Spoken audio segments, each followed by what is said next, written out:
지난 2년간 유튜브 채널을 운영해 오면서 특정 주제로 가장 많이 다뤘던 부분이 바로 베드로와 휴거 관련 내용이었습니다.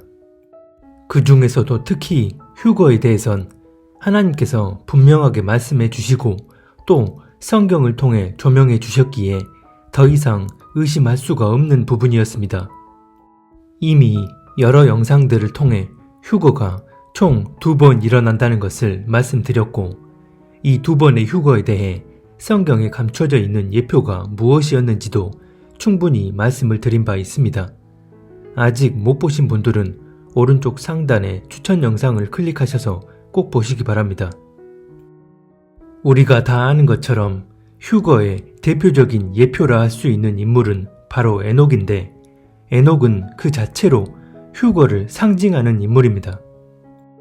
휴거는 마지막 때를 사는 모든 그리스도인들에게 가장 중요한 하나님의 구원의 섭리 중 하나라고 할 수 있는데, 그런 하나님의 가장 중요한 섭리를 예표하는 에녹이라는 인물에 대해 성경이 다루고 있는 분량은 매우 적습니다. 성경이 에녹에 대해 말씀하고 있는 부분은 창세기, 유다서, 히브리서를 비롯하여 총 8구절인데 그중 에녹이란 이름만 들어간 구절을 제외하면 6구절이 전부입니다. 여기서 조금 의아한 생각을 가지지 않을 수 없습니다. 아니, 휴거를 상징하는 가장 대표적인 인물인데 왜 에녹에 대한 언급이 이렇게 적을까? 물론 에녹서라는 외경이 존재하긴 합니다. 그런데 사람의 관점이 아닌 하나님의 관점에서 모든 일을 주관하시는 분은 하나님이시기 때문에 에녹서가 공식적인 정경으로 인정받지 못했다는 것은 그것이 곧 하나님의 뜻이라는 것을 의미합니다. 그러면 에녹이 휴거를 상징하지만 그 언급이 적은 이유는 에녹은 철저히 감춰져 있는 하나님의 섭리인 환란 전 휴거를 예표하기 때문입니다. 즉, 실제의 환란 전 휴거에 대한 하나님의 섭리 자체가 철저히 감춰져 있기 때문에 그 환란 전 휴거를 상징하는 에녹에 대한 언급도 적은 것입니다. 그럼 에녹이 왜 환란 전 휴거를 상징할까요? 창세기 5장은 이렇게 말씀합니다. 에녹이 하나님과 동행하더니 하나님이 그를 데려가심으로 세상에 있지 아니하였더라. 창세기 5장 24절. 에녹이 하나님과 동행하며 살았더니 하나님이 그를 데려가셨다고 말씀합니다. 죽음을 보지 않고 그냥 하늘로 데려가셨다는 것입니다. 에녹의 이런 동행에 대해 그 앞구절인 22절은 이렇게 말씀합니다. 무두셀라를 낳은 후 300년을 하나님과 동행하며 자녀들을 낳았으며. 창세기 5장 22절. 에녹이 어떻게 하나님과 동행했는지에 대한 언급은 없고 단지 무두셀라를 낳은 후 300년간 하나님과 동행했다는 언급만 있습니다. 에녹이 일상의 삶 자체를 하나님과 동행하며 살았다는 사실을 300년이란 기간을 통해 말해주고 있는 것입니다. 즉, 어떤 구체적인 행위를 하며 동행했느냐에 초점이 맞춰진 게 아니라 300년이란 기간을 통해서 하나님과 동행하는 그의 삶 전체에 초점이 맞춰져 있음을 의미합니다. 그래서 이런 에녹의 부분을 보면 특정 기간 속에서의 구체적인 행함을 나타내는 게 아니라 그의 일생 자체를 하나님과 동행했다는 것을 보여줌으로써 이런 에녹에 대한 언급이 환란 전 일상의 삶을 사는 지금의 그리스도인들에게 분명한 예표로 적용되는 것입니다.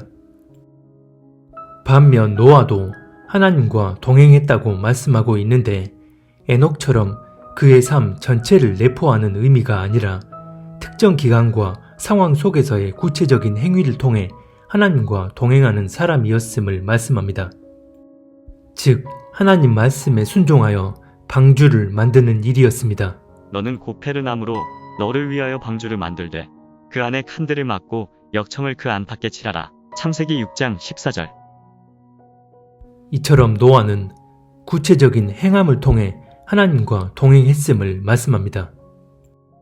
에녹과 노아가 똑같이 하나님과 동행했지만 그 동행함에 대한 언급이 다른 이유는 에녹과 노아는 다른 상황 속에서의 동행함을 의미하기 때문입니다. 다시 말해 에녹은 환란이 임하기 전 상황을, 노아는 환란 속에서의 상황을 의미하는 것입니다. 그래서 성경은 환란 전 휴거를 의미하는 듯한 구절들에 대해선 하나님께서 철저히 감추어진 의미로 말씀을 하십니다.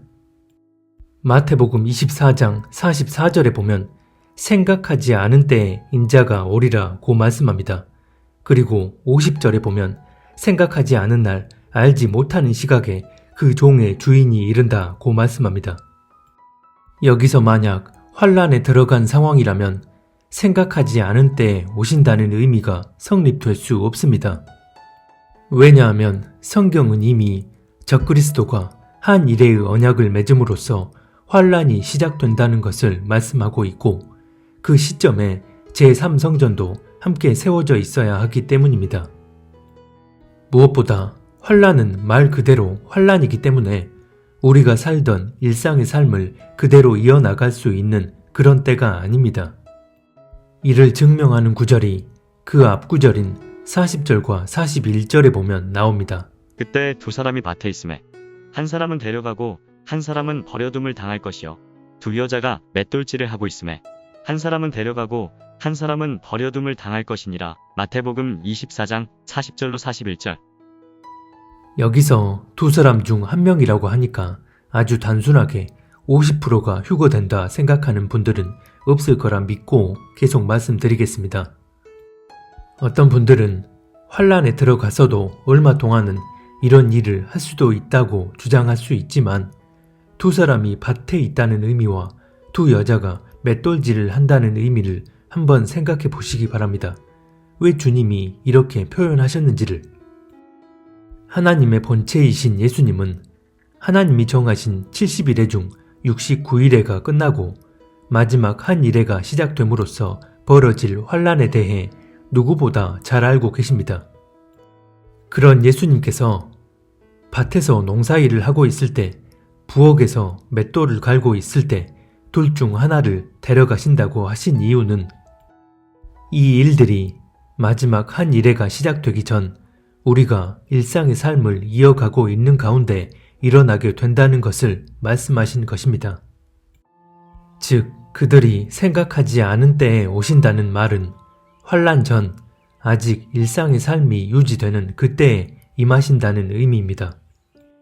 이처럼 환란 전 주님이 공중 강림하시고 당신 앞에 합당한 자들을 데려가시는 것인데 이 일은 우리가 전혀 알지 못하는 때에 일어난다는 것이고 이렇게 되면 환란 전에 일어날 휴거는 철저히 감추어진 상태에서 비밀리에 이루어지게 됩니다. 이 말씀만 놓고 보시기 바랍니다. 두 사람이 밭에 있는데 한 사람이 갑자기 사라져 버렸습니다. 두 사람이 맷돌을 갈고 있는데 한 사람이 쥐도 새도 모르게 사라져 버렸습니다. 갑자기 지진이 일어나고 하늘에서 불이 떨어지고 천지가 요동하는 가운데 이런 일이 일어난 게 아닙니다. 그냥 일상 가운데 이런 일이 아무도 모르게 순식간에 일어난다는 것입니다. 왜 환란 전 휴거가 마지막 때 하나님의 비밀한 섭리인지를. 그래서 성경은 환란 전 휴거의 예표인 에녹을 언급할 때도 삶 자체를 의미하는 300년간 동행이란 언급만 있지 어떻게 동행했는지에 대한 구체적인 언급은 없는 것입니다. 이미 사복음서를 비롯한 여러 성경에서 우리가 일상 가운데 어떤 삶을 살면서 구주 되신 주님과 동행해야 하는지를 충분하게 말씀하고 있기 때문입니다. 환란 전에 일어날 하나님의 섭리에 대해선 몇몇 구절들에서 내포하고 있을 뿐 더 자세한 언급이 없더라도 이미 신약 성경의 상당 부분이 우리가 일상에서 어떤 삶을 살아야 합당한 사람이 되는지를 말씀하고 있기 때문에 환란 전에 일어나는 휴거 사건이 비밀리에 일어나도 전혀 이상할 게 없는 것입니다. 하지만 그와는 반대로 환란이라는 특정 기간 속에서 벌어지는 상황에 대해선 성경에 아주 구체적으로 언급되어 있습니다. 심지어 구약인 다니엘서나 에스겔서에도 마지막 7년의 환란 기간을 예언하고 있을 정도로 환란의 기간은 비밀에 붙여진 게 아니라 어떻게 진행되어지는지를 공개적으로 말씀하고 있습니다. 그래서 환란 중 휴거를 예표하는 노아가 환란 전 휴거를 예표하는 에녹에 비해 훨씬 더 많은 분량을 차지하고 특정 기간에 어떤 구체적인 행함을 했는지가 예표적으로 나오는 것입니다. 계시록을 보면 하나님께서 환란 속에서 어떤 심판을 행하실지를 구체적으로 말씀하고 있습니다. 그리고 그 환란에서 구원받게 되는 이스라엘의 14만 4천과 이방인 무리들에 대한 언급도 나옵니다. 이들은 환란 중에 휴거된 자들과 환란에서 순교한 자들 모두를 말씀하는데 환란이라는 특정 기간 속에서 믿음을 지켜내며 구체적인 행함을 드러내야만 구원받게 되는 것임을 말씀합니다. 즉 하나님이 예정해 놓으신 마지막 환란 기간은 죄악으로 물든 인류에 대한 심판과 동시에 하나님의 백성들인 이스라엘의 회복 그리고 남은 그리스도인들의 구원을 위한 총체적인 하나님의 섭리인 것입니다. 이에 대해 요엘서 2장은 이렇게 말씀합니다. 크고 두려운 주의 날이 이르기 전에 해가 변하여 어둠이 되고 달이 변하여 피가 되려니와 누구든지 주의 이름을 부르는 자는 구출을 받으리니 주가 말한 대로 시온산과 예루살렘에 구출이 있으며 또 주가 부를 남은 자들에게도 구출이 있으리라. 요엘서 2장 31절로 32절. 마지막 때 하나님이 행하실 섭리는 우리가 행한 대로 보응하시는 섭리입니다. 그런 보응의 섭리에 의해 마지막 환란에서 이루어질 심판과 구원의 섭리를 훨씬 더 자세히 말씀하고 있다는 것은 아무리 하나님을 믿는 그리스도인이라 하더라도 그만큼 환란에 들어갈 이들이 훨씬 더 많다는 것을 의미합니다. 마태복음 13장은 이렇게 말씀합니다. 주인이 이르되 가만두라. 가라지를 뽑다가 곡식까지 뽑을까 염려하노라. 둘 다 추수 때까지 함께 자라게 두라. 추수 때에 내가 추수꾼들에게 말하기를 가라지는 먼저 거두어 불사르게 반으로 묶고 곡식은 모아 내 곳간에 넣으라 하리라. 마태복음 13장 29절로 30절.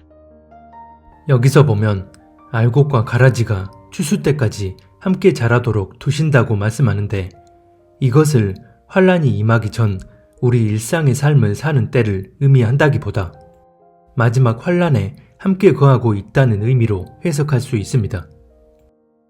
비유로 말씀하신 이 구절들에 대해 38절 이하에 보면 주님이 그 의미를 풀어주시는데 좋은 씨는 천국의 아들들, 가라지는 악한 자의 아들들이라고 말씀합니다. 그리고 추수 때는 세상 끝이요 추수꾼은 천사들이라고 말씀합니다. 그리고 가라지를 불태우는 작업은 세상 끝에 천사들을 보내어 불법한 자들을 풀무불에 던져 넣는 일을 의미한다고 말씀하는데 이는 계시록 21장에서 환란이 끝난 후에 모든 불법자들을 불과 유황으로 타는 못에 던져 넣는 그 상황을 의미합니다. 그러나 두려워하는 자들과 믿지 아니하는 자들과 흉악한 자들과 살인자들과 음행하는 자들과 점술가들과 우상 숭배자들과 거짓말하는 모든 자들은 불과 유황으로 타는 못에 던져지리니 이것이 둘째 사망이라. 요한계시록 21장 8절. 그리고 이런 가라지와 함께 있던 알곡들, 즉 천국의 아들들은 아버지 나라에서 해같이 빛나게 된다고 말씀하는데 이는 계시록 21장 3절 이하에서 모든 의인들은 하나님의 장막에 거하면서 하나님이 그들과 함께 계신다는 그 상황을 의미합니다. 이기는 자는 이것들을 상속으로 받으리라. 나는 그의 하나님이 되고 그는 내 아들이 되리라. 요한계시록 21장 7절. 정리해보면 가라지와 알곡이 함께 자라는 때는 환란 속에서의 때라는 것을 의미하고 여기서 말하는 알곡 추수는 환란 전에 비밀한 섭리에 따라 첫 추수 휴거로 선별되는 그 알곡 추수를 말하는 게 아니라 세상의 종말이 완전히 실현되고 난 후 영원한 하나님 나라가 도래할 때 이루어지는 총체적인 추수 작업을 의미하는 것입니다. 개인적으로 2018년 10월 어느 날 하나님께서 휴거는 2번 일어나고 환란 중에 일어날 휴거가 메인이라고 말씀해 주셨습니다.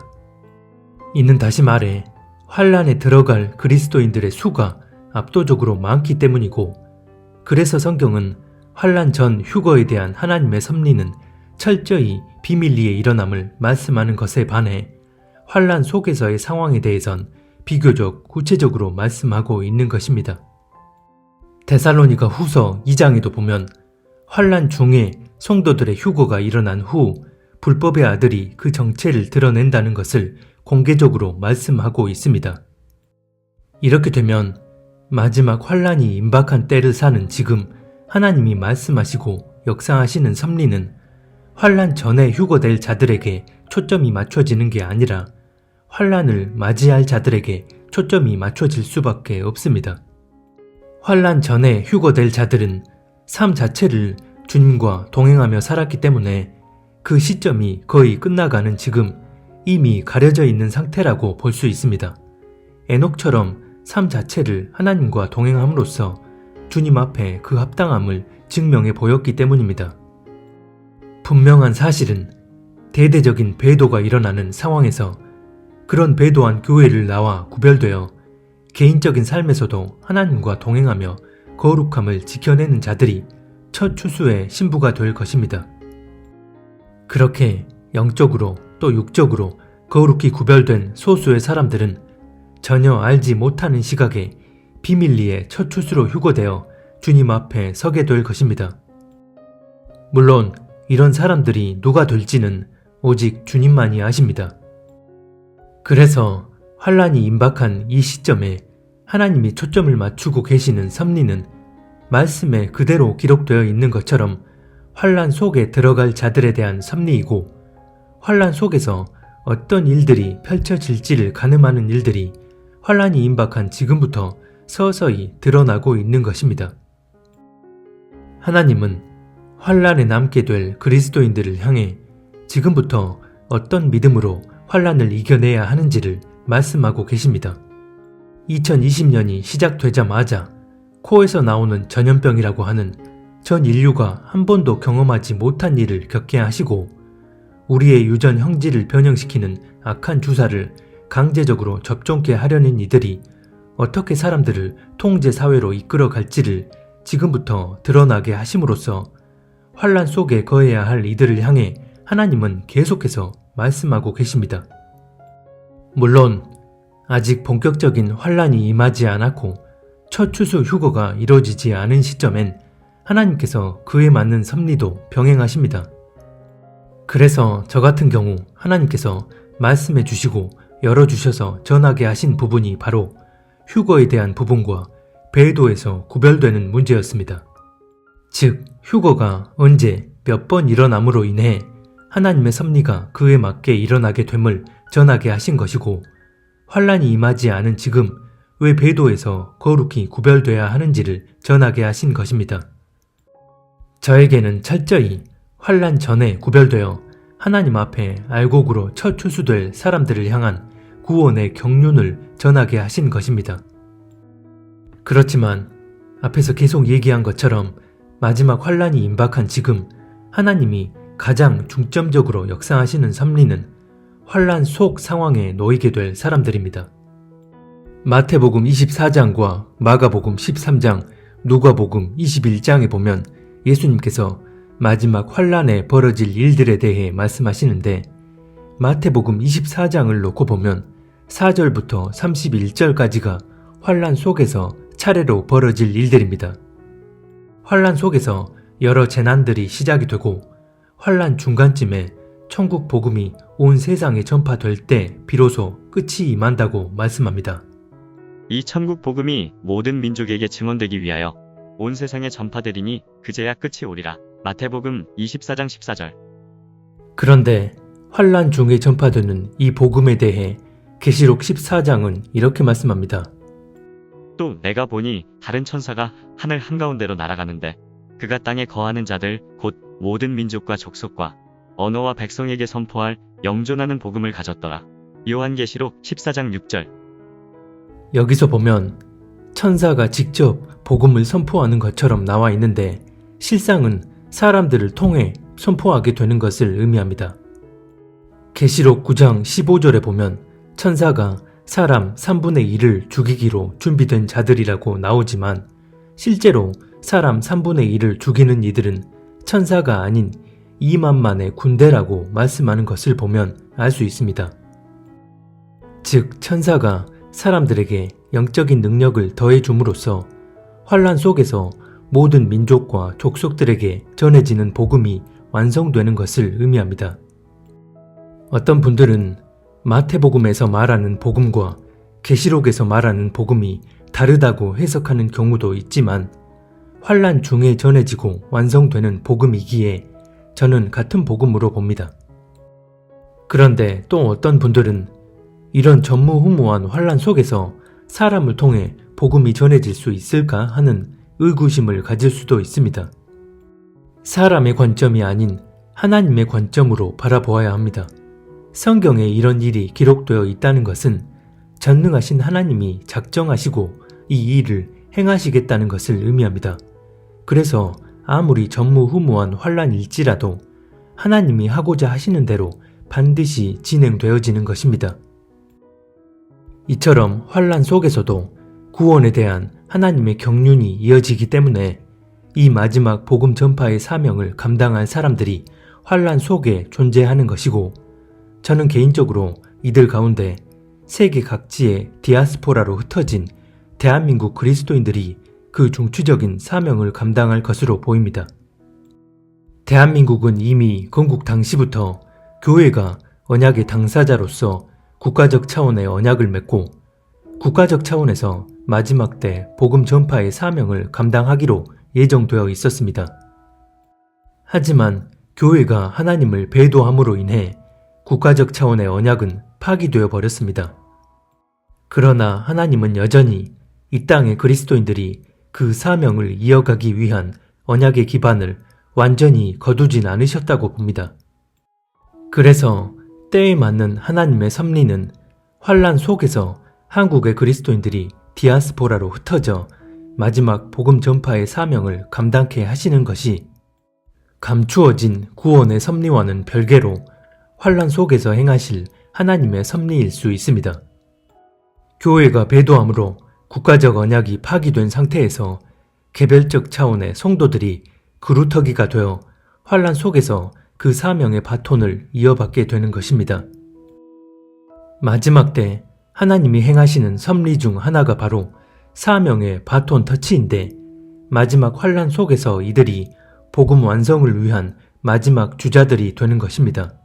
휴거의 또 다른 예표라 할 수 있는 엘리야와 엘리야의 사명을 그대로 이어받은 엘리사가 그 예입니다. 이 부분에 대해선 오른쪽 상단의 추천 영상을 클릭해서 꼭 보시기 바랍니다.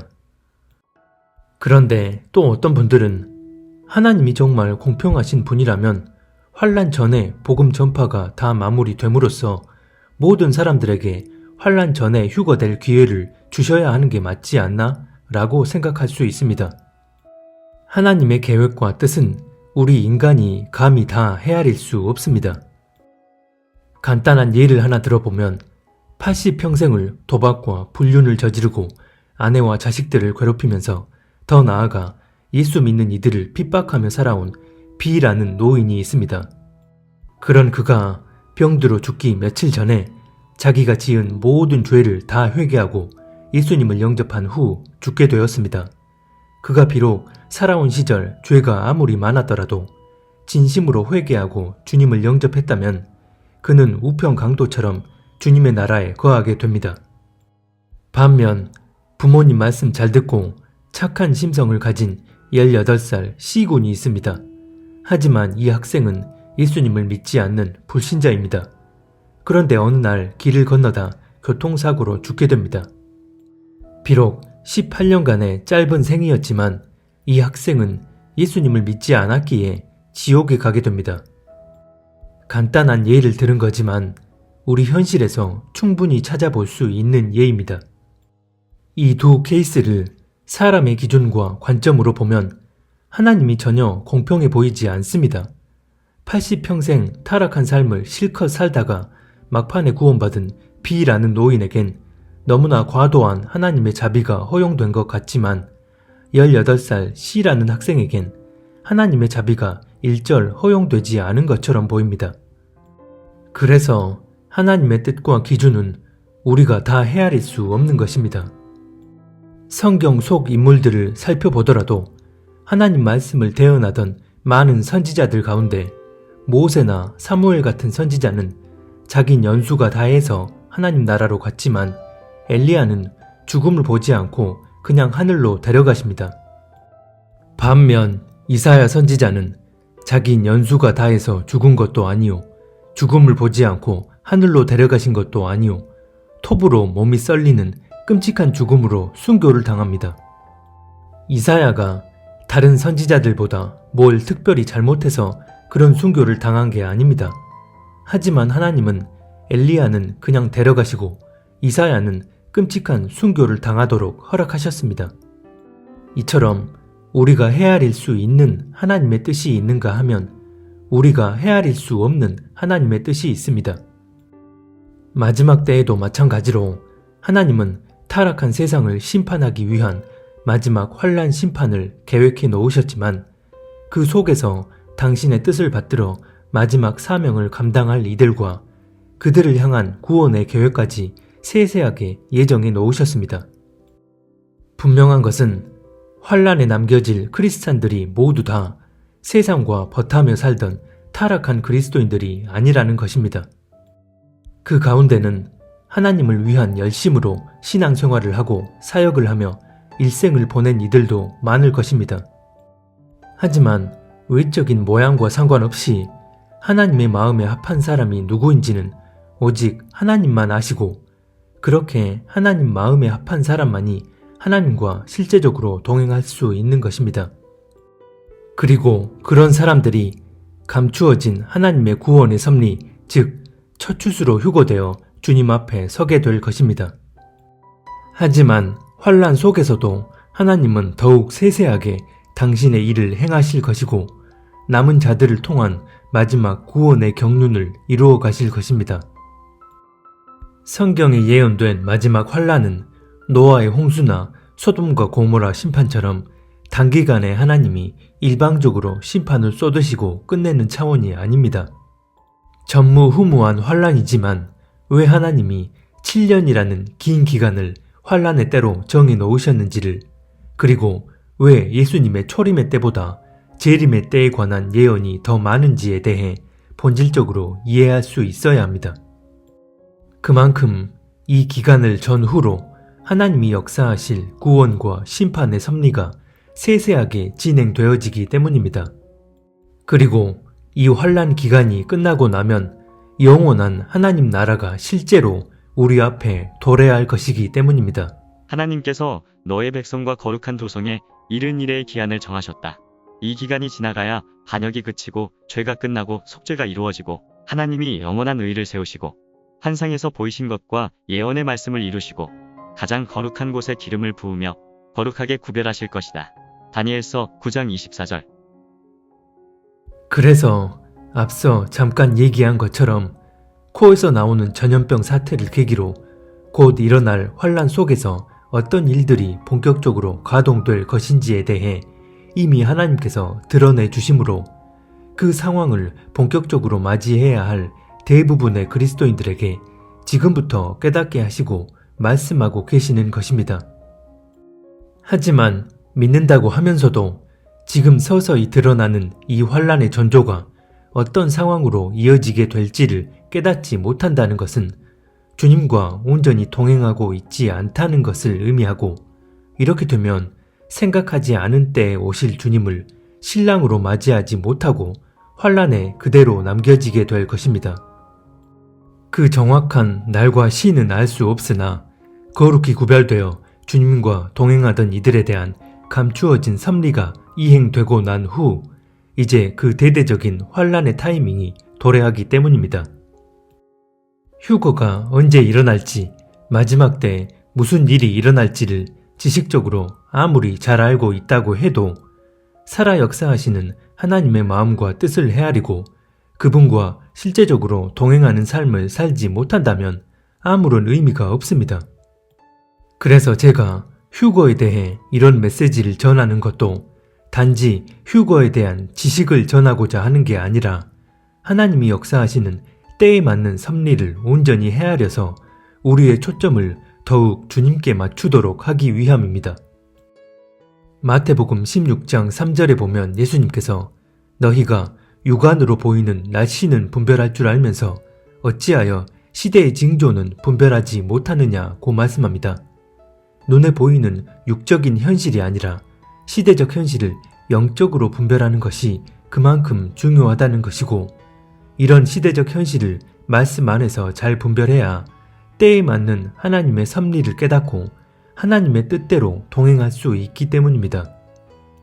그래서 단지 휴거되기 위해 휴거에 꽂혀서 이런저런 열심을 내며 종교 행위를 하는 게 아니라 나를 위해 죽으심으로 친히 나를 살리신 우리 주님만이 유일한 삶의 목적이 되고, 그런 주님을 사랑하고 경외하는 마음으로 그분과 동행하는 삶을 살아야 합니다. 내 중심을 속속들이 살피시는 우리 주님은 누가 당신의 마음에 합한 사람인지를 알고 계시기에 그런 사람들을 데리러 곧 다시 오실 것입니다.